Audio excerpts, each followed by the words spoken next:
نارنج ګل چې د ننګرهار په سمسوره سیمه کې غوړېږي په تاریخي لحاظ د ننګرهار خلکو ته ځانګړی امتیاز لري او د ننګرهار سمسوري سیمې ته یې د همیشه بهار او ګلوهار له ویاړه ډک نومونه ورکړي دي. د ننګرهار اوسیدونکي وایي موسمونو کې تر ټولو ښکلی او په زړه پورې موسم پسرلی دی چې د پسرلي دغه ښکلا د نارنج ګل نوره هم ډېره کړې او خلک یې د خوږو وږمو خوند اخلي. دلته ډېر ګلان دي خو د نارنج ګل یو ډېر ښایسته بوی لري چې د ننګرهار ټوله ښکلا په د نارنج په ګل باندې جوړه ده.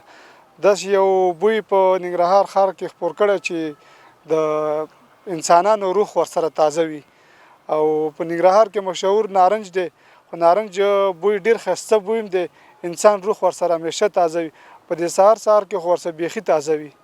د نارنج ګل چې دی ماشاءالله د ښکلا ډېره برابره کړې ده، یو ښکلا د ټول موسم دپاره یو ښکلا ورکړې ده، یو ښایسته بوی داسې بوی برابر کړی ده چې سړی که لرې هم روان وي نو حس کوي داسې د عطرو بوی په شان او ښه ماشاءالله موسم یې برابر کړی دی. یو شمېر نور بیا وایي پسرلی هغه موسم دی چې له ځان سره نوې هیلې، امیدونه او بدلون راوړي او خلک ورسره تازه کېږي.